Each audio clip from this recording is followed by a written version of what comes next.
Assalamu alaikum everyone, this is Abdul Rahman. Welcome to my channel. बेटा poem number 6 class 9 की the daffodil start करेंगे आज।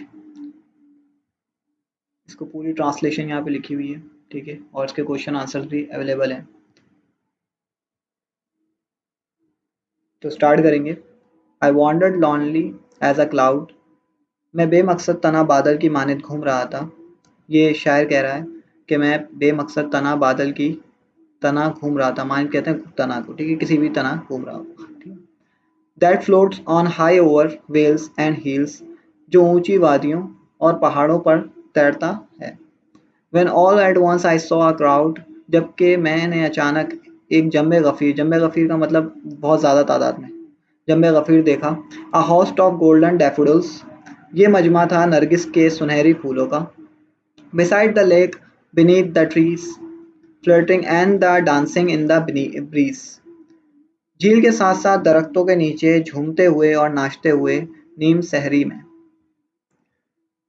Continuous as the star that shine and twinkle on the milky way, मुसलसल जैसे कि तारे चमकते हैं और झिलमिलाते हैं सरिया में यानी कि गैलेक्सी में, ठीक है। They stretch in never ending lines along along the margin of a bay, वो एक ना खत्म होने वाली कतार में फैले हुए थे, ठीक है। स्ट्रेच कहते हैं फैले हुए को, ठीक है। वो खलीज के किनारे के साथ साथ थे। बे कहते हैं खलीज को, मतलब साहिल के, ठीक है। 10,000 सौ एट अ ग्लैंस, मैंने एक ही नज़र में 10,000 देख लिए। एट अ ग्लैंस का मतलब होता है एक ही नज़र में। Tossing their heads in a sprightly dance, वो खुशी के रक्स में अपने सरों को हिला रहे थे। The waves beside them dance but they outdid the sparkling waves in glee, इनके पहलू में लहरें भी नाच रही थीं, लेकिन वो चमकदार लहरों से खुशी मनाने में सबकत ले जा रहे थे। सबकत का मतलब होता है आगे बढ़ जाना इसी से। आउटडिड का मतलब होता है सबकत यानी कि आगे निकल जाना। स्पार्कलिंग वेव्स का मतलब होता है चमकदार लहरें, और ग्ली का मतलब खुशी, ठीक है। A poet could not but be gay, वो एक शायर सिवाय खुश होने के क्या कर सकता था। इन अ सच अ जॉगंट कंपनी, इस पुरमुसर्रत मजलिस में। I gazed and gazed but little thought, मैंने गौर से देखा लेकिन ज़रा सोचा। What wealth the show to me had brought, ये कि ये नज़ारे मुझे कौन सी दौलत दे रहे हैं। For often when on my couch I lie in vacant on or in passive mood, अक्सर जब वो आराम दा कुर्सी पर आराम करता हूँ, खाली जहन होता हूँ या गहरी सोच विचार में। They flash upon that inward eye, वो मेरी अंदरूनी आँख में रोशन हो जाते हैं। Which in the bliss of solitude, जो तन्हाई में खुशी का सबब बन जाते हैं। And then my heart with pleasure fills and dance with the daffodils, तब मेरा दिल खुशी से लबरेज हो जाता है और नरगिस के फूलों के साथ नाचता है। इसमें शायर कह रहे हैं कि वो आवारा घूम रहे थे एक बादल की मान, तो उन्होंने जो है वो डैफोडिल्स देखे जो कि दरिया के साथ साथ थे, साहिल के साथ साथ लगे हुए थे। उन्होंने एक ही बार के अंदर 10,000 देख लिए, यानी कि बहुत सारे। वो अपने सरों को हिला रहे थे, टॉसिंग कर रहे थे यानी कि स्पाइटलिंग डांस कर रहे थे, और खुशी के अंदर वो आउट स्पार्कलिंग वेव्स यानी चमकदार लहरों से भी सबकत ले जा रहे थे। उनको ये नज़ारा इतना ज़्यादा पसंद आया, इतना अच्छा लगा कि वो जब भी खाली फ्री टाइम में, जब भी आरामदा कुर्सी पे बैठे हुए होते हैं या फिर फ्री होते हैं, तो ये नज़ारा उनकी आँख में आ जाता है यानी कि उनके ज़हन में आ जाता है, और वो बार-बार इस बात को सोचकर खुश होते हैं, ठीक है। तो ये पोएम यहाँ पे हो गई कंप्लीट। जस्ट आपने इसको 2 से 3 दफ़ा उर्दू में पढ़ लेना है, और असल चीज़ इसके क्वेश्चन आंसर हैं जो कि पेपर में आते हैं, और यहाँ पे मोस्ट इंपॉर्टेंट क्वेश्चन मैंने लिख दिए हैं, ठीक है। तो क्वेश्चन नंबर 1 है, what does the compare the daffodils with and why.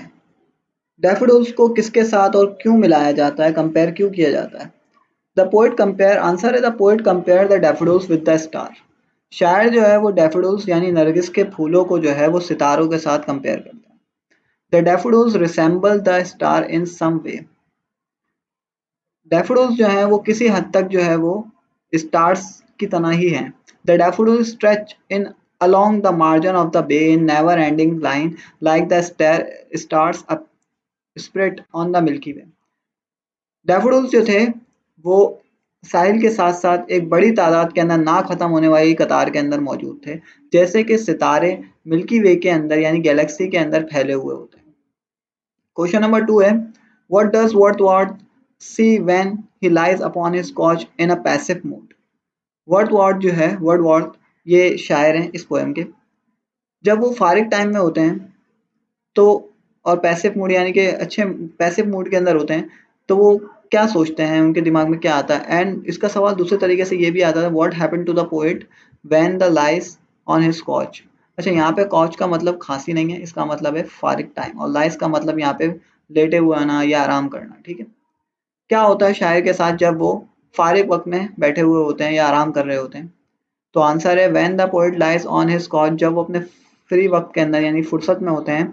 The beautiful scene of the daffodils come before his eyes, तो ये खूबसूरत मंजर डैफोडिल्स का उनके सामने आंखों के सामने आ जाता है। His heart then fill with the pleasure and dance with the daffodils, उनका दिल जो है वो खुशी से भर जाता है और डैफोडिल्स के साथ डांस करने लगता है। क्वेश्चन नंबर 3 है, how can wealth come to the poet by looking at the scene before him. ये कुदरती मंजर को देखने के बाद दौलत जो है वो किस तरह से शायर के पास आ सकती है। तो आंसर है William worth was a poet of nature. William worth जो है वो एक फितरती शायर था। ही लव्ड नेचुरल ब्यूटी, उसे कुदरती मनाजिर से बहुत मोहब्बत थी। When he look at the beautiful scene of the daffodils, जब उसने डैफोडिल्स का एक खूबसूरत मंजर देखा, he valued his happiness as a wealth, तो उसने अपनी उस खुशी को जो है वो दौलत समझा। क्वेश्चन नंबर 4 है, describe the scene of the daffodils. जो डैफोडिल्स का मंजर था उसको बयान कीजिए। आंसर है the daffodils were fluttering and dancing in the breeze. वो नीम सहरी के अंदर डैफोडिल्स, नीम सहरी कहते हैं सुबह का वक्त जो होता है, बिल्कुल सुबह होने वाली होती है उस वक्त को। वो नीम सहर के वक्त के ऊपर डैफोडिल्स जो है वो फ्लटरिंग यानी कि डांस कर रहे थे, फ्लटरिंग कर रहे थे। ठीक है, they were beside the lake beneath the tree, दरिया के साथ साथ और दरख्तों के नीचे।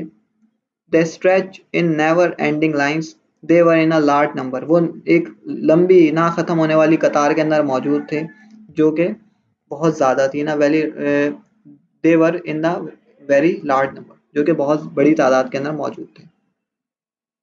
क्वेश्चन नंबर 5 है, व्हाट इज द मैसेज या central idea of the poem of the daffodils. Daffodils का सेंट्रल आइडिया क्या है या मैसेज पैगाम क्या। ब्यूटीफुल थिंग्स, आंसर है beautiful things specially natural beauty is a great source of happiness.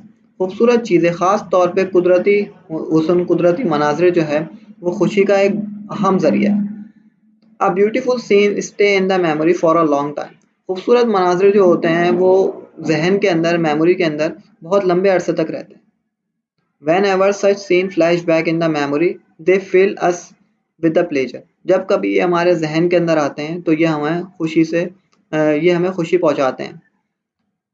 Last question है जो कि याद नहीं करना होता, सिर्फ पढ़ना होता है। Write a few lines on William Wordsworth. William Wordsworth पे चंद लाइनें लिखें। William is known as a poet of nature.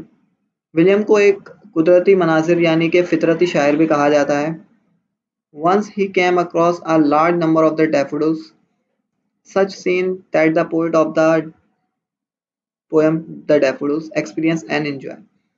उन्होंने एक दफ़ा एक बड़ी तादाद के अंदर डैफोडिल्स को देखा था, जिस सीन को इन्होंने खुद भी एक्सपीरियंस किया और उसको एंजॉय भी किया, जो कि उनकी पोएम डैफोडिल्स के अंदर आपको नज़र आता है।